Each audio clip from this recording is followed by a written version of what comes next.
ka sa aming tabi. Akasulupalan, O Diyos, na tila bagay nalilito kami kung saan kami tatahak. Subalit, aming Ama, dahil sa ikaw ang aming kasama, nakahanda po kami magtiis at lakbayin ang sanglibutan ito sapagkat alam namin na hindi mo kami iiwan. Ang sabi nga po ng awit, kung alam mo sa amin, daraanan ang kamatayan, nakahanda pa rin kami sa sumunod sa iyo. Sapagkat alam namin, dato ang tumawag sa aming Diyos ay Diyos na makapangyarihan. Diyos na dakila at tapat. Layunin mo, tanawin mo. Damin mo ang bawat damdamin, ang bawat nararamdaman ng bawat isa sa amin. Kaya kanya-kanya po kami pinagdadaanan katulad ng basuhan. Subalit, ikaw ang Diyos na magbibigay ng linaw. Tatabasin mo ang mga damo sa aming kalalitaan at pararaanin mo kami sa isang maayos na lugas na aming patutunguhan. Na sa tamang panahon ay makikita ang tunay na ilaw at liwanag upang makapagpatuloy po kami sa aming paglalakbay sa sanlibutan ito na maglilingin ang iyong dakilang pangalan sa buhay ng bawat isa. Maraming salamat po sa iyo, Diyos na dakila, na patuloy kang nangangako na hindi mo kami iiwan at hindi mo kami pababayaan.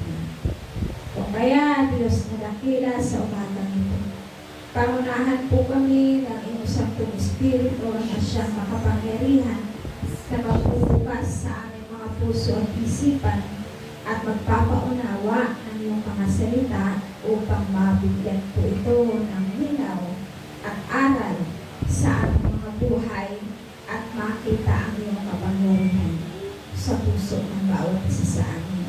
Salamat sa iyong presensya na malaya kumilos at kumilos sa puso ng bawat isa sa amin. Salamat po, Diyos, na ikaw ang matataas, ikaw ang mapapatuloy sa umaga ito. Ito po ang aming samang panalangin sa pangalan ni Jesus. Amen. Amen. Mapagpalang umaga po sa ating lahat at tayo po lahat ay makakaupo na. So, ayan po. Month of June. Kailan ba ang Father's Day? June 14 next week. June 12 ay Independence Day. Araw na kagalaan. Kaya ang ating tema sa buong buwan ng Hunyo ay ang patungkol sa kahalagahan ng sama. Parang alam din naman natin yung kanilang mga kabutihan sa kanilang pamilya. At sabi po sa Genesis kasi chapter 2 verse 15, nakalagay po doon, inilagay ni Yahweh ang tao sa halamanan ng Eden upang ito ay pangalagaan at pagyaman. Sabihin, maraming responsibilidad ng isang ama. Kasi sa buong daigdig, sa halamanan ng Eden, ay ang lalaki o si Adan ang kauna-unahang pinagkatiwalaan ng Diyos. Upang ang sabi ay pangalagaan, at pagyaman. So kung ano yung kabuhayan na nandoon, ay pagyayamanin ito. Pagyayamanin ni Adan. So bakit ang sabi ng ganun, ano ang tungkulin ng isang ama? Sabi nga tungkulin po. Pero lamang po akong iiwan na 5 bagay upang makita natin kung ano ba ang tungkulin ng isang ama para sa kanyang pamilya. At ang sabi po nito, simula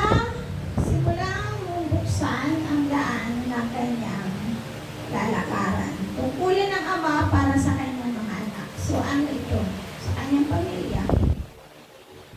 At siguro sa 100% na mga tatay is napakaswerte ng isang may bahay na kinakampanya niya ang isang ama yung kanyang responsibilidad para sa kanyang nanay, sa kanyang asawa, sa kanyang pamilya. At ang sabi ganon, bilang ikaw ay isang ama, simulan mo. Start your children on the way they should go. Simulan mo na buksan ang tamang daan ng iyong mga anak kung saan siya dapat patulogin. Ang sabi sa aklat ng Proverbs chapter 22 verse 6, Proverbs o Kawikaan 22 verse 6, ituro sa bata ang daang dapat niyang lakaran at hanggang sa paglaki, hindi niya ito malilimutan. So, responsibilidad ng isang ama na ituro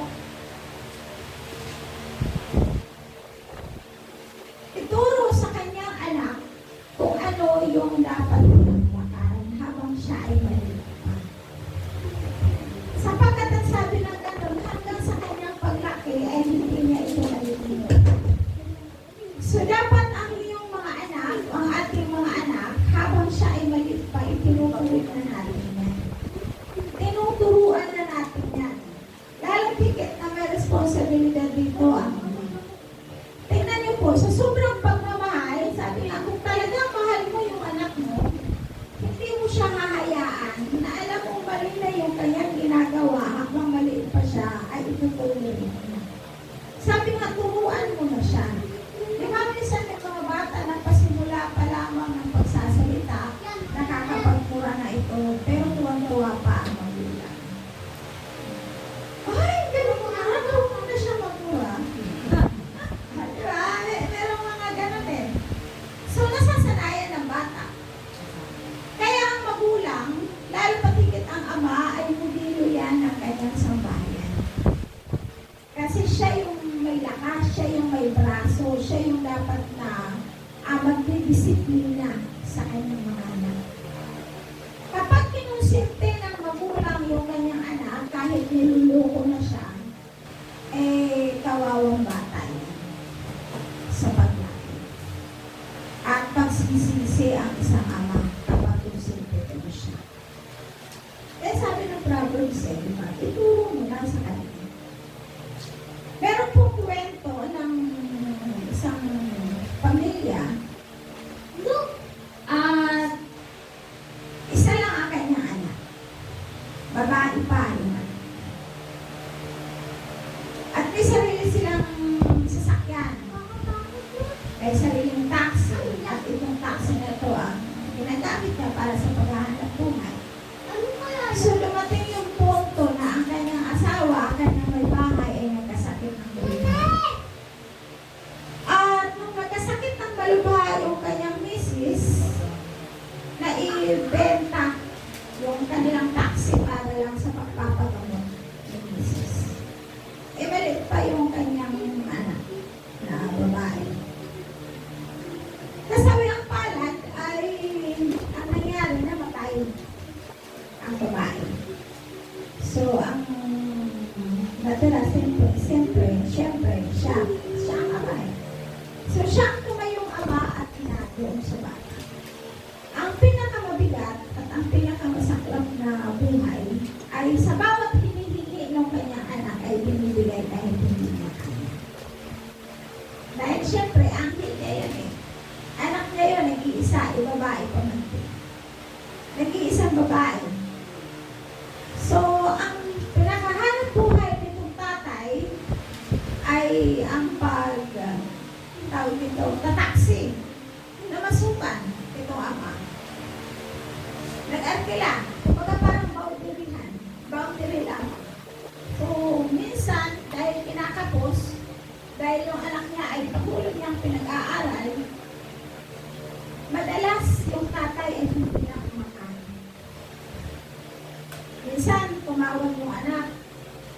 yung tatay ay gutom na sa paghahanap buhay. Pumunta siya sa isang tindahan at bumili siya ng pagkain. At biglang tumawag yung anak. Papa, sabi niya, nagugutom na ako. Sabi mo nga, may pagkain siya, anak. Kasi syempre, yung bibili niya para na lang sa kanya. Dahil yung pagkain na nasa bahay, para sa anak niya. Alam niyo ba kung anong ginawa ng anak? Itinapon sa pagkain dahil hindi niya gusto. At hugasan. Hindi, wala nang makakain siya. So, ang ginawa ng ama, yung pagkain na dapat kakainin niya, pinabalot na lamang niya at pinala sa kanya. So, itong anak ay nakakain, subalit siya ay hindi. Natulog siya na wala siyang kain. Hanggang sa dumating sa pagkakataon na itong anak ay naging kulay ngayon. Padagdag na lang padagdag ang gastusin. Kaya madalas lang natututungan ito. Dumating doon sa punto na kailangan ng libro ay ang halaga ng libro ay 10,000. Ang sabi ng ama, anak, wala ba sa library para magamit mo na lang? O kung ano yung kailangan mo doon mo na lang. Tingnan at pag-aralan. Ay, wala po papa, sabi niya. Kasi ano po yung mga kaklase ko ay mga kanya-kanya silang sarili. Eh, yung mga kaklase nila ay mayayaman yung mga kaya. Subalit ang tatay niya ay tingnan niyo yung iyong istorya, no? Kung paano pinalaki ng tatay yung kanyang anak nang walang disiplina. Na hindi pinaalam, hindi pinakikita at pinararamdam yung kanilang sitwasyon at yung kanilang kahirapan. So, dahil pag sinabi ng anak ay binibigay, hanggang sa dumating doon sa punto na lahat ng mga naiwang alahas ng kanyang misis ay naisanla at naibenta na ito. At walang-wala na. Dumating yung punto na yung anak ay gustong sumabay sa pagpunta sa ibang bansa. At alam mo ba, doon lang na-realize ng anak ang kanyang malaking pagkakamali. Yung ang kanyang ama ay napahagod. Dahil nangutang ang tatay para lang maibigay sa kanya. Ito bang bagay na to ay makikita natin ng pagmamahal sa anak na kahit hindi. So, nasanay yung anak. Sinanay sa ganong sitwasyon na lahat binibigay niya. At dumating sa punto na nagmadali yung ama dahil naiwan yung kanyang ticket. So, sa paghabol, disgrasya yung tatay. At sakto, dumating yung isang kasama na yung taxi driver, ang masakla pinakilala ng anak, yung tatay niya na taxi driver lamang. At tagahatid sundo sa kanya at hindi niya matanggap na sarili. So, at doon niya na-realize ng mga time na yun, kung napapahamak na ang kanyang tatay, yung laki na kanyang pagtitila.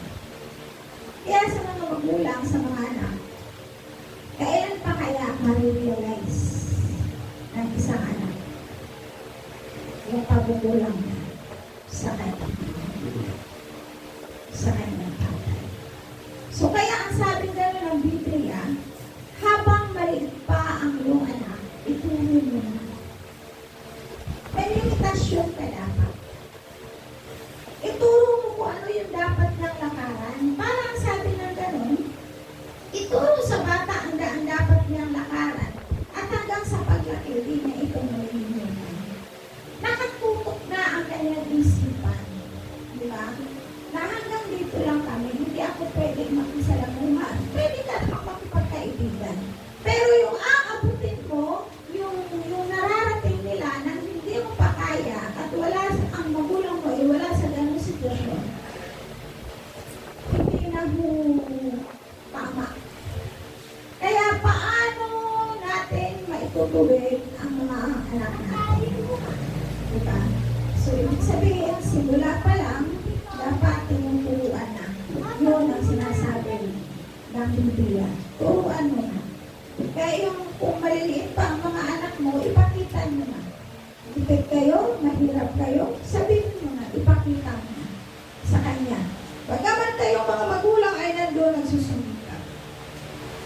Alam niyo, may mga magulang naman, may mga tatay naman, walang pakialam sa kanyang mga anak. Lahat naman ang responsibilidad ay inaatak lang sa kanyang bahay. Ito naman ay nakakalungkot. Kaya sa mga susunod na linggo, pag-uusapan natin, ilang tatay ang meron sa mundo. So, pangalawa, ipakilala mo sa iyong mga anak ang kautusan ng Diyos. Ito ang importante. Ipakilala mo sa iyong mga anak ang kautusan ng Diyos habang sila ay malilimutan. Kaya maswerte yung mga bata na nasusubaybayan. Hindi lang basta pabayaan mo dahil nasa church. Iba yung ikaw mismo, magulang, ang nag-aalalay sa kanila, ang nagtutulog sa kanila. Ang sabi sa Deuteronomy chapter 6 verse 6 to 7, ang mga utos niya ay itanim ninyo sa inyong isip. Ituro ninyo ito sa inyong mga anak sa loob at labas ng iyong tahanan sa oras ng paggawa at pamamahinga, sa lahat ng lugar at sa lahat ng panahon. So, ibig sabihin, walang pinipili. Ano ang ituturo natin sa ating mga anak? Ang salita ng Diyos. Naalala ko po nung nakaraang taon ay meron po akong binasbasan. Kasal na sila, nagpabasbas lang po sila. At hindi nila, may Biblia sila, pero hindi nila binubukla. Ang Bible nila ay nasa lamesa lang, sa altar lang. So, nagtanong ako sa kanila, kasi hindi ko naman po sila kilala, humingi lang sila ng basbas, dahil kasal na rin naman sila, matagal na silang kasal. At meron na silang anak na dalawa, na lalaki na. Mga 7 yata, 7, 5, mga gano'n. So, sabi ko sa kanila, kayo ba ay nagbabasa ng Bible? Hindi po. May Bible kayo? Upo. So, mula sa araw na to, pag alis ko dito sa bahay ninyo, simulan nila mamayang gabi na magbasa kayo po. Kasi aapat kayo eh.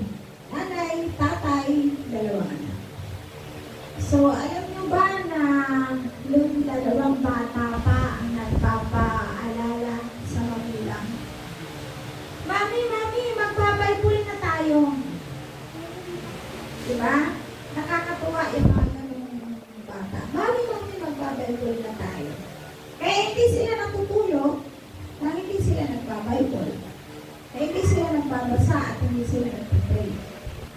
So, yun yung sinasabi ng Biblia na ituro mo. Ang mga utos kailangan maitanim sa puso at isipan. Hindi mo man ipamemorize, hindi mo naman kailangan i-memorize eh. Kasi habang pinabasa mo yan, ang Espiritu ng Diyos ang maglalagay yan sa puso at isipan mo. At pakikita yan sa ating mga buhay. Pangatlo, ang sabi nga nun, muling magkalapit ang puso ng anak sa kanyang magulang. Yun po yung purpose ng Diyos. He will turn the hearts of the parent to their children. Kailangan muling paglapitin. At yan ang sabi nga sa Malakay, chapter 4, verse 6. Muling magkakalapit ang loob ng mga ama't mga anak. Kung hindi, mapipilitan akong pumariyan. At wawasakin ang iyong bayan. Ang panginaharap na ministeryo, ibig sabihin ito ay mula ng propeta. Ng isang propeta. Na sa darating na panahon ay merong isang propeta, isang liko ng Diyos na darating upang magsalaysay at magsabi na paglalapitin ang relasyon ng ama sa kanyang anak. At ang ugnayan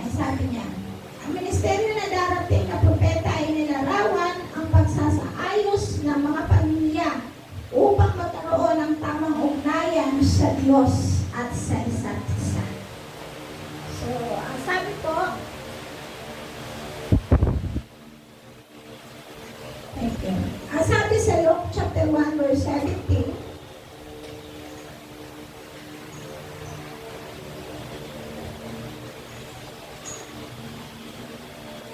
mauuna siya sa Panginoon, taglay ang Espiritu at kapangyarihan ni Elias, upang pagkasunduin ang mga ama at ang mga anak at panunumbalikin sa daan ng matuwid ang mga suwail, sa gayon ipaghahanda niya ng isang bayan ang Panginoon. So, nasa Biblia, hindi naman kung paano, ang sabi nga doon sa Jeremiah po yata yun, na kumagat ang magulang ng na maasim, subalit ang nakaramdam ng asim ay yung kanyang ama. Wala sa Jeremiah nga po. So, meron na talagang hidwaan. Huwag tayong magtaka, ang tatay at ang mga anak. Nandito na. Subalit, ito ay tawag ito, nagkaroon ng prophecy o nagkaroon ng hula sa mga darating na panahon. At yung tinutukoy dito sa Luke ay si Juan the Baptist, na siya ang mauna sa Panginoon at siya yung sumisigaw. Kaya ang sabi ng ganon, mauna siya sa Panginoon, taglay ang Espiritu at kapangyarihan ni Elias upang pagkasunduin ang mga ama at ang mga anak at panumbalikin sa daan ng matuwid ang mga suwail, sa gayon ipaghahanda niya ng isang bayan ang Panginoon. So, magiging maayos yung buhay ng mga anak at magulang. At ang sabi ng ganon, the one who loves their children is careful to discipline them.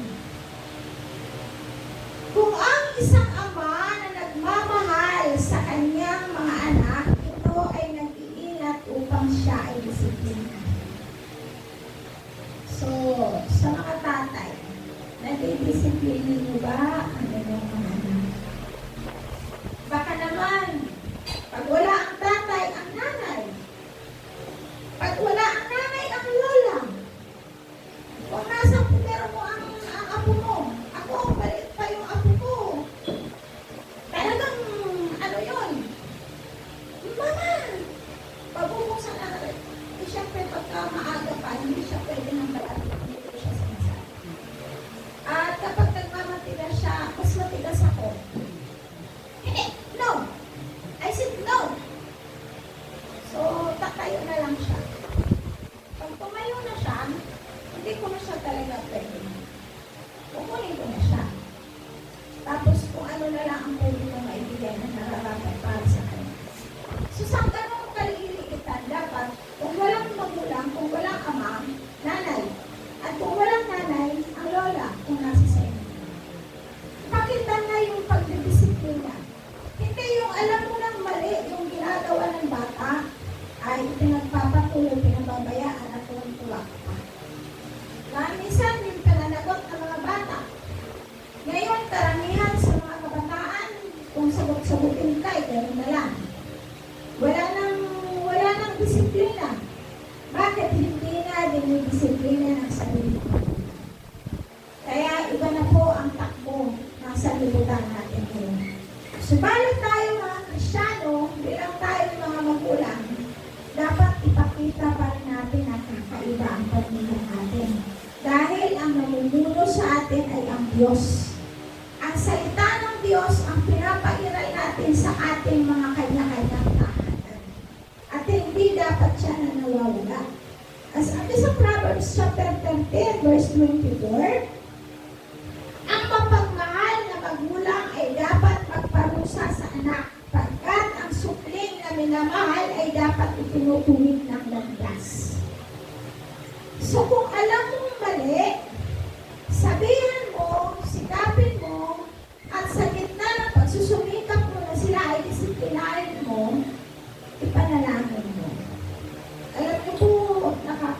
sa panahon natin.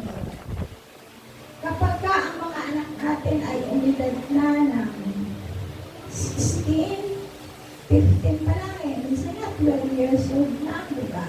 Pero minor pa talaga yun. 17, wala eh. Sila na ang nasusunod. Wala nang magulang para sa kanila. Pag sinabi nila na gusto ko to. Pag ginawa nila, hanggang sa pag nakagawa na sila ng mali, nagagalit ka bilang ikaw ang magulang, uuto-utuin ko lahat. Hanapin ka naman, si magulang, bumibigay ka naman. Pero kahit naman. Yung punto na meron po talaga tayong pagkukulang. Kaya dapat yung mga anak natin ay matuto talaga sa Biblia, sa banal na kasulatan. Ngayon kung nahihirapan tayo, ilagay natin sa kamay ng Diyos. Kasi ang Diyos ang nagpapalambot ng puso at ang Diyos din ang nagpapanitulog na ito ay lumipas. Kung ang magulang, ang tatay, ang nanay o ang lola ay hindi idinudulog sa Diyos ang kanyang sambahayan, ang kanyang mga apo, ang kanyang mga anak, ay may pananagutan tayo sa Diyos. At mga anak, habang nasa puder kayo ng inyong magulang, magpasako kayo sa Kanya. Kaya tayong mga magulang, lalo na ang tatay, ay mabigat ang responsibilidad. Siya kasi ang inatasan ng Diyos na mamahala dapat sa pamilya. Kaya marami din naman magulang na binabaliwala ang kanyang sambahayan. Pero nakakalungkot sa tamang panahon, pananagutan niya sa Diyos niya. Kaya magpasalamat po tayo na tayo ay mga magulang na nakakilala na sa Panginoon. Marami pa po tayong pagkukulang sa pagkukulang. Sa mga anak natin, kahit napalaki na natin sila, marami pa po tayong pagkukulang. Kaya ako, ang laging panalangin ko lang sa Diyos, pag-alawin mo ang salita mo na naitanim mo sa puso. Muli mong buhayin ang binti na itinanim mo sa kanilang mga puso. Ito po, sa araw-araw na panalangin ko sa Panginoon. Sapagkat anak ko sila sa laman. Anak ko sila sa lubo.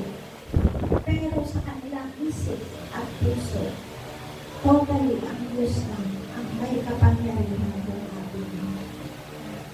Wala na sa atin yan. Wala na sa pamamahalan natin. Tandaan, lagi natin ilalagay sa ating isipan. Anak natin ang mga yan. Kapag sila ay may sarili ng kaisipan, kaya hindi tayo dapat na magmaktul, hindi tayo dapat na manis, hindi tayo dapat na magalit, hindi tayo dapat na ma-discourage, o hindi tayo dapat na mawala ng pag-asa kung ang mga anak natin ay may katigasan ng puso, ang ulo ng magulang. Sapagkat, anak lamang natin sila sa laman at sa dugo. Pero ang puso at kanilang isipan, ang Diyos ang gumagapit. Ano ang pinakamabigat na dapat gawin ng isang magulang, ng tatay at ng nanay? Inuhod sa Diyos ang kanilang mga anak. Ipanalangin sa Diyos ang kanilang mga anak. Sapagkat ang Diyos lamang ang may kapangyarihan na bumago sa kanilang puso at isipan. Hindi mo tayo. Kahit ano pa ang gawin mo, kahit tumigas na ang puso ng anak mo, wala kang magagawa. Ang Diyos lang ang may kapangyarihan niya. Kaya the best, kung ganyan ang mga anak natin, ibubulog mo sa Diyos. Ang Diyos ang may kapangyarihan. Panglima at panghuli sapagkat pagmumento tayo ngayon.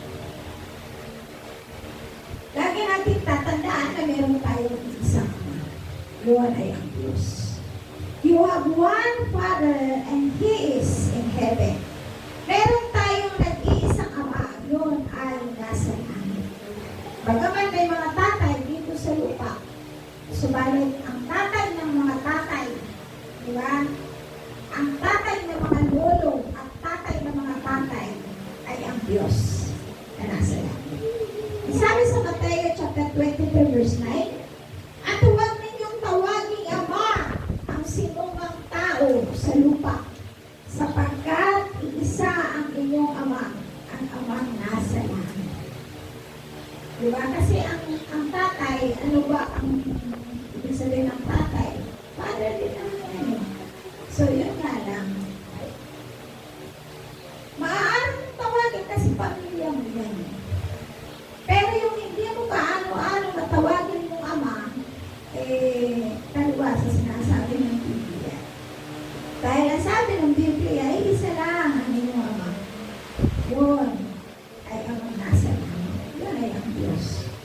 Diyos na ating manlika. Tingnan natin sa Mateo chapter 10. Verse 29 to 30.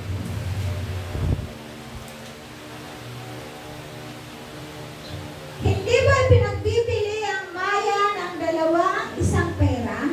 Gayunman, kahit isa sa kanila ay hindi nahuhulog sa lupa, kung hindi kalooban ng inyong Ama, maging ang buhok ninyo ay bilang ng lahat. Itong buhok natin, bilang ng Diyos yan.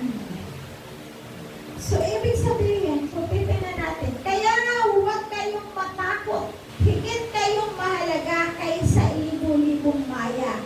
Ang sinumang kumikilala sa akin sa harapan ng mga tao ay kikilalanin ko rin naman sa harapan ng aking Amang nasa langit. Yan ang sabi ng Panginoon Jesus. So, sino ang dapat mong katakutan? Kasi sa mga before yan, mga verse na nauna, huwag kayong matakot sa pumapatay.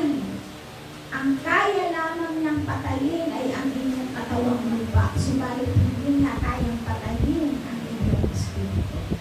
Matakot kayo sa pumapatay ng katawan at ng espiritu.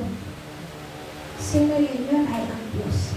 Kung ang mga maya ay pinagbibili sa murang halaga, na samantalang yung mayang yon na nasa ulap lang o nasa tawag dito, nasa kalawakan lang siya or kaya nasa punong kahoy. Walang sabi na walang lumalaglag hanggat hindi pinahihintulutan. So, ibig sabihin lahat ng bagay na nangyayari sa mundo ay kapahintulutan ng Diyos yan. Sapagkat may aral yan ay tinuturo para sa atin. Kaya wala kang dapat ikatakot sa kung anong hinahakbangan mo sa buhay mo sa kinabukasan. Kung nabigo ka ngayon, magpatuloy ka. Gawin mo hagdanan at gawin mong talakasan yung kabiguan mo upang magsumigasig ka. Sapagkat hindi lang ang araw at ngayon, meron nagbukas. Alalahanin natin. Kaya nga kung pinahahalagahan ng Diyos ang mga bagay na Kanyang nilikha, mas lalo't higit na pahahalagahan Kanya. Sapagkat kung ang ating mga ama dito sa lupa ay nagsusumikap, nagmamahal sa Kanyang mga anak kahit alam ng isang ama na mali na ang ginagawa ng Kanyang anak, minamahal pa rin niya yan. How much more pa kaya ang Diyos na nasa langit? Pero ang Diyos ay Diyos na makatarungan, Diyos na mapagmahal, Diyos na mabuti, at Diyos na nagtutuwi ng tamang